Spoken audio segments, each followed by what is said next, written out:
자, 이번에는 태풍 솔릭과 관련해서 총점검 한번 해보도록 하겠습니다. 반기성 K웨더 예보센터장님 오늘도 나오셨습니다. 어서 오십시오. 네, 안녕하세요. 예.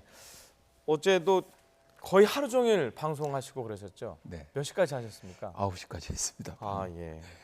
자, 현재 이제 한반도를 빠져나갔는데 그래도 뒤끝이 있을 수 있으니까 현재 어디에 있는지 정확한 위치를 좀 설명해 주시죠. 오늘 어제 밤 11시에 이제 목포를 상륙을 해서 쭉 내륙을 거쳐서 오늘 이제 11시에 빠져나갔죠, 동해로. 네. 현재는 독도 쪽을 향해서 계속 진행하고 있고, 일단 뭐 우리나라 내륙에서는 이제 완전히 다 빠져나갔기 때문에 현재 이제 대개 영향이 있는 것은 동해안 지역만 영향이 남았죠.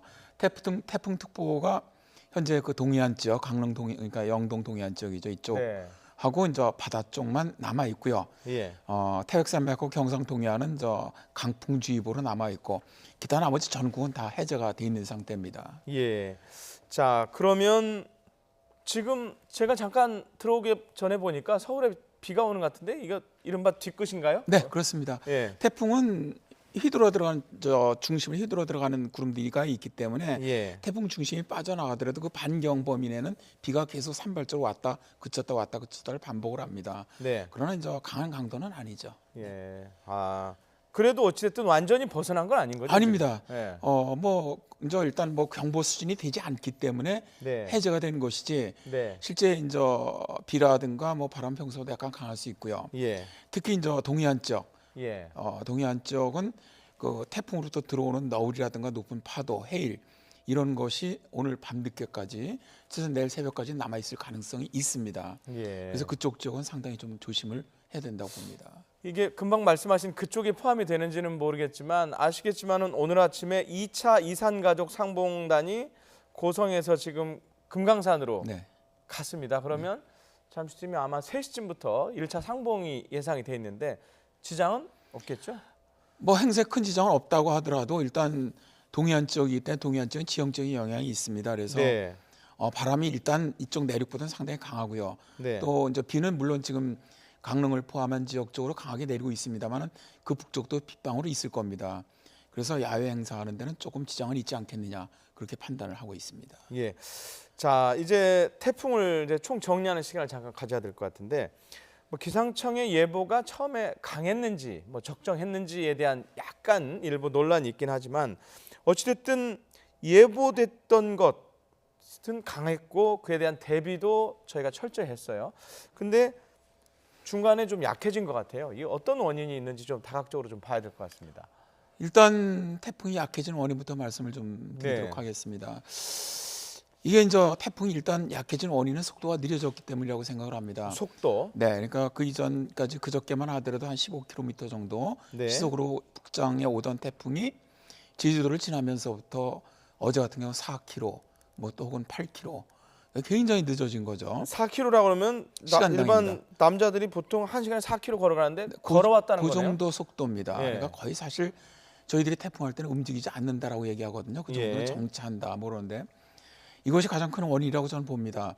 자, 태풍이 이렇게 늦어지는 원인은 뭐냐? 뭐 그거는 이제 여러 가지 각도가 있고 제가 어제도 말씀드렸기는 생략을 하고요. 네. 일단 태풍이 속도가 늦어지다 보니까 네. 제주도 근처에서 머물다 보니까 이 많은 이 제주도 쪽은 어차피 중심은 아니더라도 태풍이 힘으로쳐 들어가면서 제주도가 부딪히거든요. 많은 공기가. 그러다 보니까 거기서 많은 에너지를 갖다가 잃어버린 것으로 판단이 됩니다. 아. 대개 이 태풍이 쇠약해질 때가 육지하고 부딪힐 때거든요. 네. 찬 공기가 만날 때인데. 저희가 일반적으로 그렇게 알고 있죠. 그래서 중국 같은 데도 대만을 거쳐서 태풍이 들어가면은 보통 연구 논문에서 한 25% 이상 세력이 줄어든다. 그런 연구 논문도 많이 있습니다. 네. 그래서 이제 저도 예전에 이제 칼럼으로 좀 국가에서 제주도에다가 좀 많은 재난 비용을 갖다 좀 부담을 해줘라, 더 배당을 해줘라 그런 칼럼을 쓴 적이 있습니다. 태풍 때문에. 네. 예. 태풍이 올라올 때 제주도 인근으로 올라올 때는 한반도에 상륙하는 태풍의 세력을 많이 줄여주는 역할을 하거든요. 네. 또 쓰나미도 만일 태평에서 오는 것도 막아주는 방파제 역할도 하고.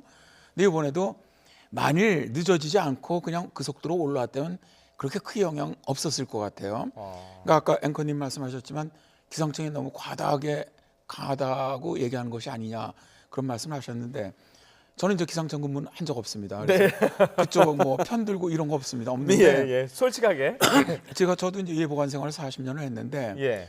제가 볼 때는 과다하게 했다고 보지는 않습니다. 예. 그러니까 태풍의 강도는 상당히 강했던 거로 저는 보고 있습니다. 왜냐하면 일단 최고 풍속이 62m까지 기록을 했거든요. 그러니까 지금까지 뭐 진달래밭 제주. 네. 예. 왜냐하면 다른 태풍도 거의 제주도 인근을 다 지나왔거든요. 태풍 루사라든가 매미라든가 우리나라에 가장 많은 피해를 줬던 태풍들도 왔는데 그런 태풍도 60m 이상을 넘은 태풍이 없습니다. 네. 거기다가 제주도에 1,100mm 이상의 엄청난 비를 쏟아부었거든요. 제주요. 네. 예. 이제 그러다 보니까 제주에 오래 머물다 보니까 그쪽에 많은 영향을 준 건 사실인데 네.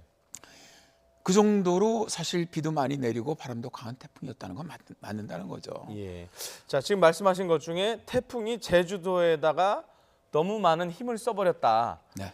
그래서 결과적으로 태풍이 이 육지 쪽으로 오면서 더 약해졌다 이렇게 봐도 되는 겁니까? 그렇습니다. 이제 위성 사진을 보시면은 네. 제주도를 지나올 때까지만 눈이 또렷했거든요. 네. 그게 강한 태풍입니다. 그런데 제주도를 넘어서면서 정체하기 시작하면서부터 눈이 사라지기 시작했거든요. 네. 이게 무너진다는 거거든요. 태풍의 네. 세력이. 그래서 저 처음에 속도가 늦어지길래야 대개 태풍이 속도가 늦어질 때는 발달하거나 아니면 방향을 바꿀 때입니다. 네. 두 가지인데 그런데 이 위성 사진을 보니까 세력은 약해지는 모양이란 말입니다. 그럼 이거는 인전 더 이상 북진하는 것이 아니고 그러니까 태안반도 쪽으로 올라오는 것이 아니고 방향을 바꾸려고 하는 것일 수도 있겠구나. 이제 일단 그렇게 유추를 했었습니다. 네. 근데 실제로 이제 그쪽의 세력이 약해지면서 결국 세력이 강하면은 편서풍을 뚫고 올라갈 수가 있는데 편서풍이 있지 않습니까? 그러다 보니까 세력이 좀 약해지다 보니까 이제 편서풍을 따라서 바로 동쪽으로 방향을 바꾸게 된 거라고 봅니다. 예. 제가 방향 질문 조금 한 번 더 해야 되는데 당초는 서해 쪽을 상당히 올라오다가 그 내륙으로 들어가는 걸로 돼 있었는데 그게 여러 번 뭐 물론 예보가 수정이 되면서 밑으로 계속 내려가다가 결국에는 맨 밑에 목포로 들어갔어요. 네네. 그것도 같은 이유로 판단을 해야 될까요? 저는 제가 이제 그분들이 어떻게 예보를 했는지는 모릅니다. 그런데 제가 볼 때는 저는 이제 그렇게 생각한다는 거죠. 저도 이제 뭐 일본 모델이나 많은 모델들을 보고 있지 않습니까? 예. 그러니까 쭉 대충 트렌드를 보는데 네. 아마 기상청이 제가 볼 때는 자 이제 태안반도 북쪽으로 해갖고 수도권으로 올라오는 걸로 예보를 했다가 그쪽에서 여러 가지 이제 막 갑자기 약해지면서 이제 상황을 보니까 야 이거 방향을 틀겠구나. 그러니까 예를 들어서 이제 일본 애들이 좀 빨리 봤거든요. 이제 동쪽으로 빠지는 거를. 그러니까 그쪽으로 예보를 내고 싶었는데도 네. 그럴 확률이 있다고 봤어도 그렇게 예보를 내기는 어렵다는 거죠. 현실적으로. 아. 그러니까 예보내는 저 측면에서 제가 말씀드리는 겁니다. 네. 그러다 보니까 야, 너들 서울로 간다 그랬던 게 갑자기 뭐 말도 안 되는 데는 뭐 몇 시간 만에 목포로 간다. 그러다 보니까 제가 보기에는 어제 매 3시간마다 내렸거든요. 계속 비슷한 간격으로. 그러니까 처음에 이제 태안반도 북쪽에서 보령으로, 보령에서 이제 그다음에 서천에서 다시 고창에서 이제 영광으로, 그다음에 목포로 내려간 거거든요. 네. 그러니까 거의 하루 만에 5번의 예보 수정을 했는데 네. 아마 그런 것들은 내려가는 거를 사전에 전 알았을 거로 봅니다. 예보가 그쪽에서 틀 수도 있겠구나. 기상청 쪽에서. 네, 그러나 그게 100%는 확신은 못 하거든요. 누구든. 태풍이라는 것 자체가 그렇잖아요. 네, 그렇습니다. 이제 그러다 보니까 방향은 틀 거라고 보니까 한꺼번에 충격을 주기보다는 좀 단계적으로 내려가는 쪽을 택한 것이 아닌가. 저는 그렇게 봅니다. 예. 어쨌든 당초 우려했던 것보다는 물론 피해가 있습니다. 뭐 농촌 같은 경우에는 지금 수확기 앞둔 과수도 떨어지고 뭐 아까 좀 전에 봤지만 각종 사고도 잇따랐고 뭐 실종도 되고 부상도 당한 경우도 있지만 그 예보 관련해서 두 가지 측면이 있는 것 같습니다. 그러니까 좀 강하게 예보를 해놔서 뭐 대통령까지 그리고 국무총리까지 비상한 관심을 가지면서 공무원들 비상 대기하고 상당수 학교들이 문을 닫았잖아요. 그래서 이렇게 좀 대비를 잘해서 피해가 상대적으로 좀 적은 거 아니냐라는 측면이 있고요. 반대로 이미 알았는데 그걸 미리 얘기를 안 해가지고 괜히 소모적으로 준비한 것 아니냐 이런 측면이 있는 것 같아요. 지금 일부에서 제기하는 얘기가. 네, 그래서 이 관계는 일단 예. 기상청이 어제 아침까지는 태안반도 그 북쪽으로 상륙을 해서 수도권 인근으로 들어오는 걸로 예측을 했단 말입니다. 네. 그 예보를 가지고 이제 총리나 이제 우리 대통령께서 이제 지시를 하시고 그랬던 것이고 그 네. 이후에 예보가 바뀌기 시작한 거죠. 네. 그러니까 이미 이제 그 예보가 나오면서 이제 휴교량이라든가 뭐 유치원, 뭐 휴원이라든가 이제 이렇게 다 결정이 된 건데 네. 이런 관점은 어떤 관점에서 봐야 할 것이라는 것이죠. 그러니까 네. 정말 어느 나라 기상청에서도 우리가 100% 정말 예보를 정확하게 낼 수 있다면 네. 그렇다면은 그렇게 예보를 안 낼 겁니다. 저 같아도. 네. 그러나 이제 좀 부정확한 부분이 있지 않습니까? 카오스적인 요소도 있고. 네. 그러니까 어느 나라나 국가기상청에서는 좀 재난에 관련된 부분은 좀 약간 과도하게 내는 경향이 있다는 겁니다. 네. 이건 우리나라뿐만 아니고 예. 미국 같은 경우도 사실 그 태풍이 오려면 거기는 전주민 대피령을 내리지 않습니까? 몇백만 명씩. 네. 그러니까 뭐 예를 들어 작년 2017년 같은 경우는 저 카리브해 강tam에서 세 개 태풍이 연달아 올라왔는데 이럴 때도 거의 한 300만 명을 대피를 시킵니다. 네.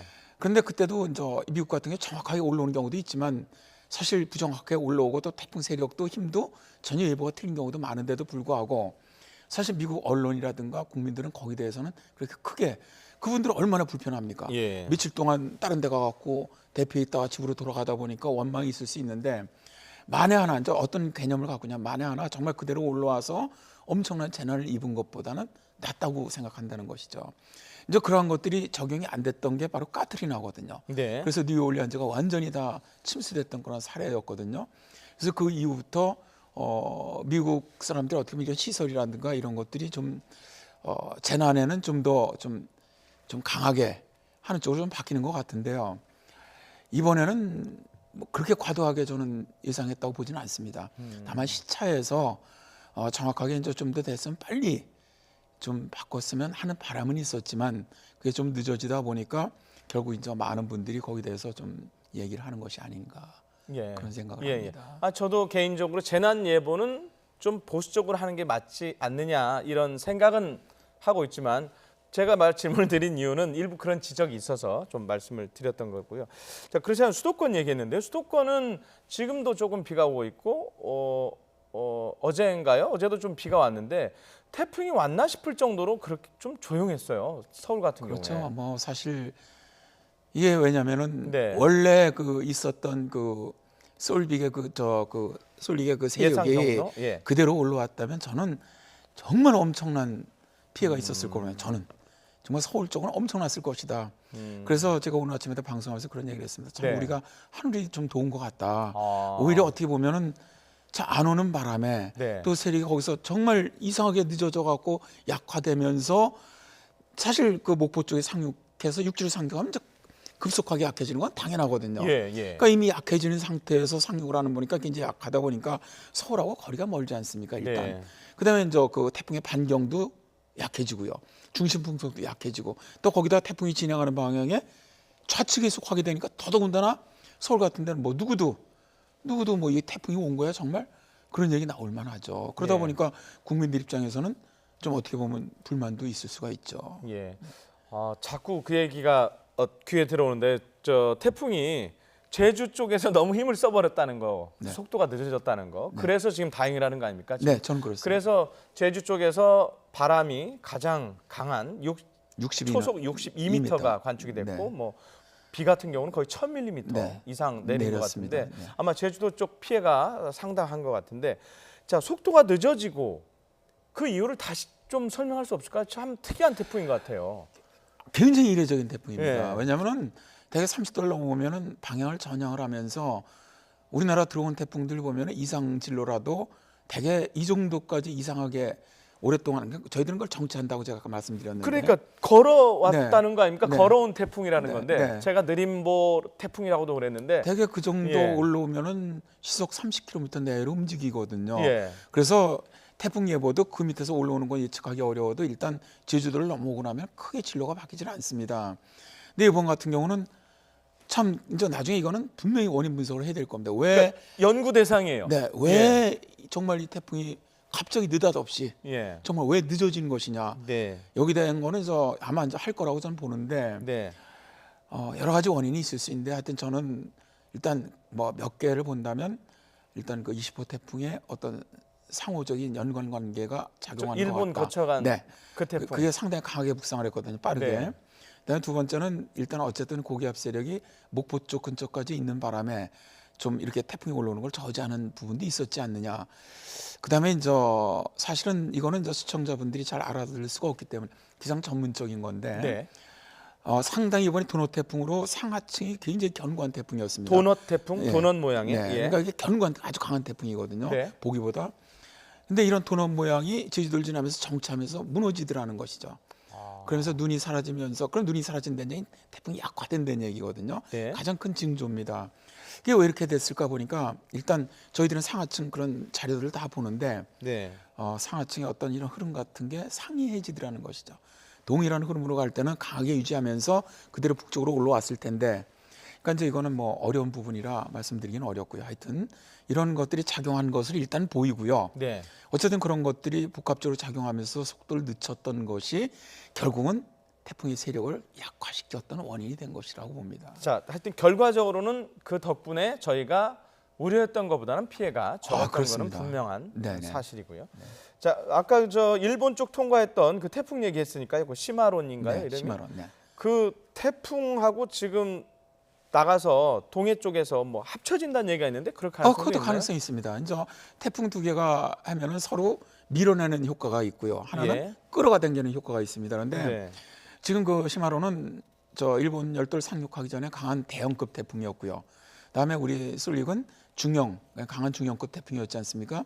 이게 올라오면서 상륙을 하면서 우리나라로 올랐던 솔릭은 더 약해져 버렸어요. 아주 소형 약한 태풍으로. 그래서 동해상으로 빠졌고, 걔들은 일본 열도를 통과했음에도 불구하고 중형 태풍이거든요. 아직 세력이 있거든요.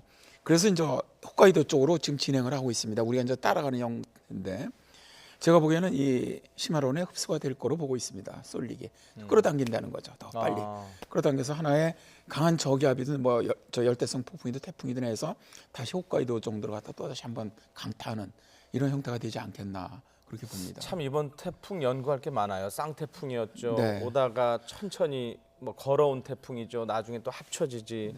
참 나중에 혹시 이 태풍 연구해서 왜 이랬는지 혹시 밝혀지게 되면 네. 한번 저희 방송에 나오셔서 좀 자세히 설명을 한번 네, 해주시죠. 그건 많은 분들이 궁금해하실 것 같아요. 상당히 좀 흥미로운 부분으로 생각을 합니다. 예. 자, 지금 오전이었습니다만 지금도 이게 실검 1위인지 모르겠는데 오전에 실검 1위에 제비가 떴어요. 네네. 아시죠? 제비가 뭔지. 네네. 다음 태풍의 태풍이 이름입니다. 발생을 하면 네, 그 태풍 제비입니다. 이름인데 다음 태풍이 발생을 했나요? 지금? 안 했습니다. 현재는 뭐 그냥 저기압성 어떻게 보면 요란 같은 형태거든요. 뭐라고요? 요란, 디스터번스 뭐 이런 건데, 요란. 예, 열대성 요란이라고 이제 저희들이 부릅니다. 예.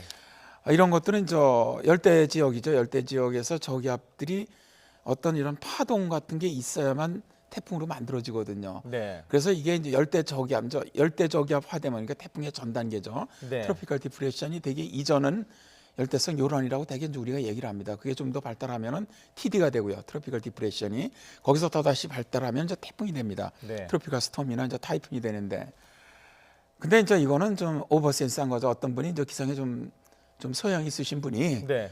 사실은 태풍 이름만은 그건 우리가 하는 것이 아니거든요. 예. 그거는 일본 RSMC라고 이쪽 지역에 대표적으로 이름을 붙이는 기관이 동경에 있습니다. 네. 거기서 네이밍을 하지 않는 한 그 네이밍이 붙여지지 않거든요. 네. 근데 이제 우리나라 아마 이제 분들이 네. 이제 태풍에 상당 소양을 가지신 분이 예. 야 이거다 그렇게 하신 것 같은데, 예. 그 제비는 우리나라 뭐 발생하더라도 우리나라로 올 확률은 없습니다. 아, 우리나라 올 그거는- 확률은 없고. 그건 지금 봐갖고 그쪽에서는 중국으로 갈 거고요. 예.